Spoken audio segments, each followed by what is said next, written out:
And welcome back to What One Thing, a Smart Meetings podcast that provides you with a shortcut to the top of the events world by asking successful people what made the difference in their careers and lives.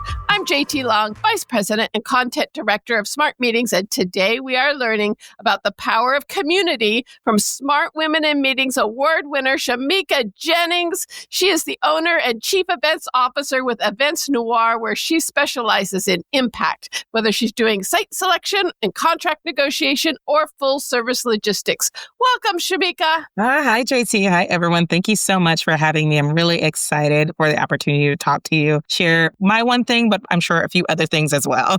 Oh, we're going to do some sharing today. Thank you for being here. This is going to be fun. So first, I want to know how you got to the point where you are today. What was little Shameka like? Did you carry a binder of BEOs to kindergarten?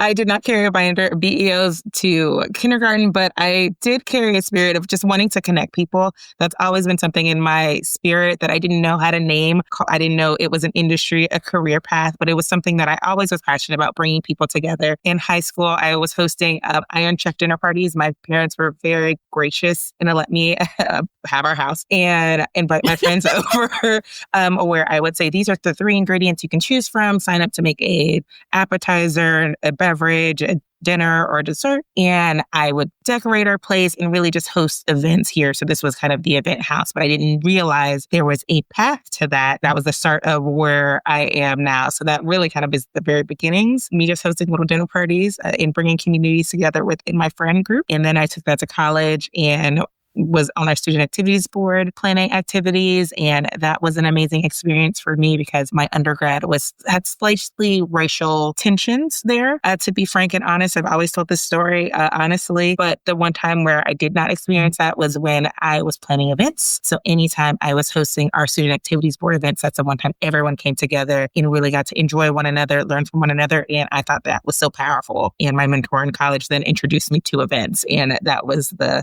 beginning of the end, and now we're here trying to take over. There you go. Well, it sounds like it was very intentional, but as an escape from the reality of a very fraught civil situation. Yeah, I think it was, and like really unintentionally. It was just, I knew I was having fun bringing people together, and it was fun to watch other people have fun. And I didn't realize how much of a safe space that was being created when I was planning these events, but it really did make a difference for at least an hour, 2 hours. Like, wow, we can all really enjoy each other and appreciate the differences we have because we have a shared connection or a shared passion amongst whatever it is activity we were doing during that time. That's powerful. Yeah.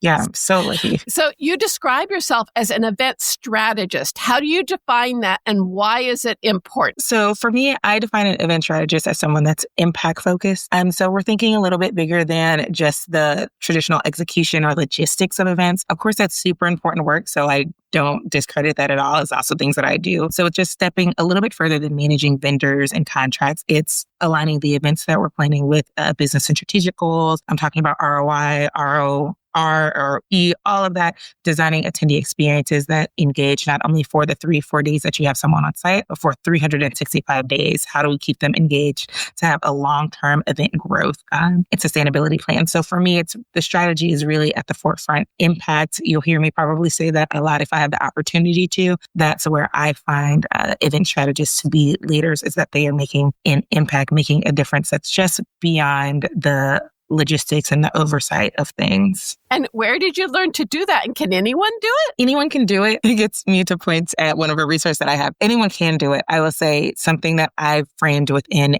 Events Noire, we have an impact approach. So the impact approach is essentially an acronym for how we like to plan events and how we like to make an impact. And I probably will butcher and forget it all off the top of my head right now, but it is simply just how can we make that difference? And so like impact, infusing innovation, making things member-centric, partnering with the community, having adaptive revenue strategies, cultivating diversity and inclusion, and tailoring content and curation. And so that's like our impact strategy. Anyone can do this. And I actually made a little guide, like how to integrate this framework for others to just see what that means. And look, because I'm very passionate about events are so powerful and it can be so much more than just like, here's some toast and here's a martini and here's some food. They really make differences. And so I definitely think anybody can do it.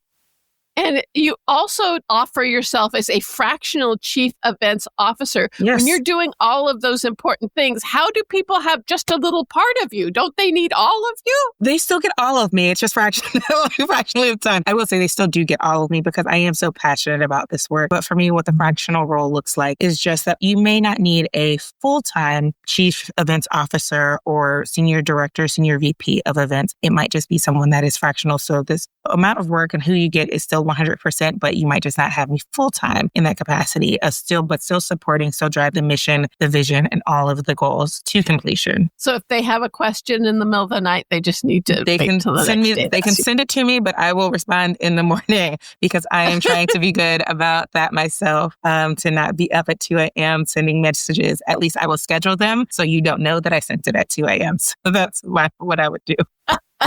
If you figure out the secret to those boundary things, I could learn a few things. We're working on it slowly. We'll work out it together. Hey, you and I were at Smart Women Summit in Chicago. Yes. I think it was 5 years ago, right? What is we were in time? The back cave. Yes. Yeah. That was fun. And you were on a panel, and I remember you pledged that you were going to start your own company. How did you get to that point? What did it feel like that you just knew you had to take that risk? I think I've always known I've had an entrepreneurial spirit. Always. So I always knew that this was going to be the end goal. At the time when I did it, I'm 3 years in now, I didn't realize that wasn't when I projected that I would start it. I was like, oh, maybe I'll look at it when I'm 35 and I'll start putting the pieces together. But the opportunity arose. I was with an association. We only had one meeting a year and I am really good at what I do. And so I did have a little bit additional time on my hands with that one meeting, and I was able to support others. And then during COVID, unfortunately, my position was eliminated, but I still had other clients that needed support. And then I had some that were virtual, and I love technology. And so I was able to grow my business during that time. And now I've been able to sustain it so far, which has been such a blessing. But it's something that I've always known that I was going to go out and do my own business just a little earlier than anticipated. Wow, you love technology. That is quite the differentiator. Are you embracing AI now? And how is that helping you to do that huge list of things you do? Yeah, I love AI. I love AI so much. I use it all the time. I have a tab open on my phone, a tab open always on my computer. It's just so great. It's just like, if I can't get to a thought partner, it ends up being a good thought partner. I've been able to train my AI tool to really kind of get to know me, my tone of voice, so that if I'm like, I need to draft an email that says this, speaks this, it really still tailors who I am. And so I don't have to do as much editing, but it's also a great resource for just foundationally, or I can submit, here is a map of what my program looks like. Where would you recommend signage? And it can provide some recommendations for that. Or I need to adjust a abstract and a session description. How can I make this more appealing? And I can use it for that. So many different great use cases. And it allows me to save a little bit of time and energy, but still have a powerful product at the end. Highly recommend it for anyone that is nervous, scared. Give it a try. It's a great tool. It's definitely an asset, not a hindrance, nothing to be scared of. You are always an inspiration, Shameka. Yeah. We just got back from our innovation experience. Yes.